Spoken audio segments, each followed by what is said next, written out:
So now we're going to talk about uniform motion problems. So uniform motion problems have to do with rate times time equals distance. So we've had that formula before, I think. If not, here it is. Maybe you've seen it before. So how fast you're going, your rate, like you're going 60 miles an hour, how long you're going, you're traveling for 5 hours. So that's going to be a distance of 300 miles. Okay, so that's the idea. We're going to set up a chart on these problems. And in the chart, there's going to be rate and time and distance across the top. So I'll show you that when we get to the example. But I have to talk about one other thing. So this example has to do with a person riding a bike. So I'm going to try to draw a bike and a person. Okay, so I didn't take a lot of art classes, but anyway, so there's his bike helmet, and he's going into the wind. Okay, so the wind, here's the wind blowing against him, okay? He's trying to drive into the wind or bike into the wind. So it's pushing, the wind is pushing against him. His rate then, his overall rate, is going to be how fast he goes on his own, so the bike's rate, however fast he pedals, and then minus the rate of the wind because he's driving into the wind. This is called a headwind. Okay, now turn the bike around.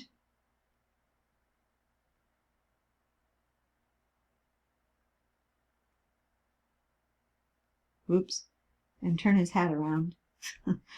This actually might make it different, so let me erase the dude here. And now, okay, now the wind is still going in the same direction, but that's called a tailwind.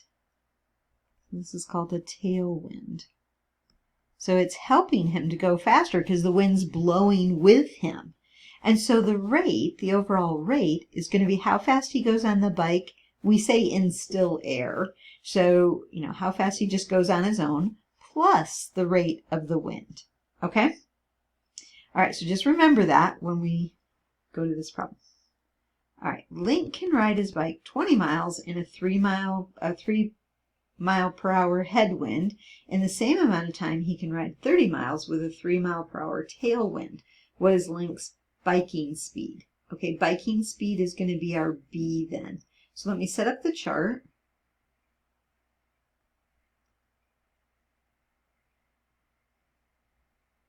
So we have rate, time, distance.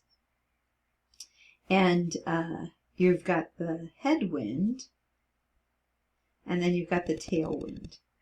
Now, the way we set those up is going to be very similar. The headwind, though, we know is 3 miles per hour, and the tailwind is also 3 miles per hour. Okay, so we know that.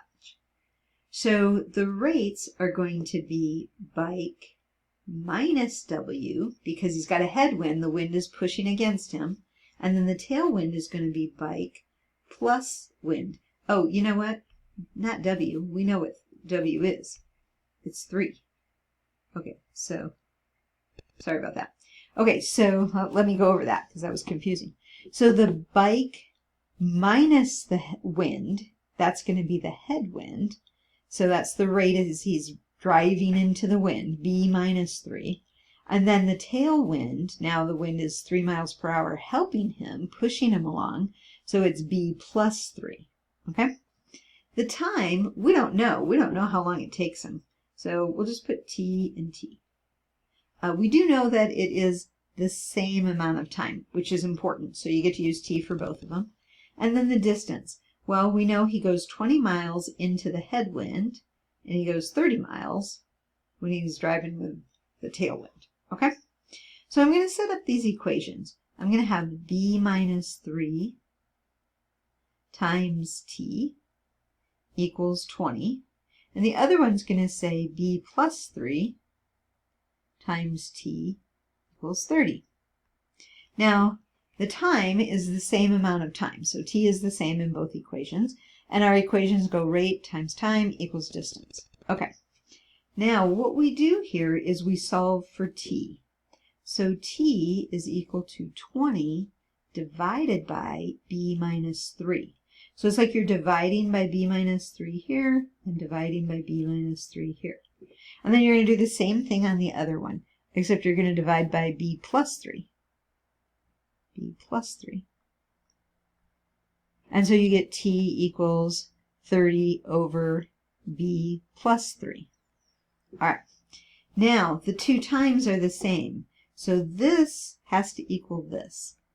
So that's where my equation is going to come from. 20 over b minus 3 equals 30 over b plus 3. Okay? And now that's a proportion, and we can solve it. So cross multiply. 20 times b plus 3 equals 30 times b minus 3. And I'm going to go ahead and distribute. So 20b plus 60 equals 30b minus 90. Okay, so I want to get b on one side. I'll subtract 20b from both sides. Then 60 equals 10b minus 90. So add 90 to both sides. 150 equals 10b. Now divide both sides by 10. And so 15 is b. So what does all that mean? It means Link, I think that was his name, Link's bike speed, meaning the speed he goes without any wind, you know, not a headwind or a tailwind, just on his bike on his own. So Link's bike speed is 15 miles per hour. Okay, so that one might be a little confusing. You might want to watch the video again. We're going to do something very similar when we have a river problem.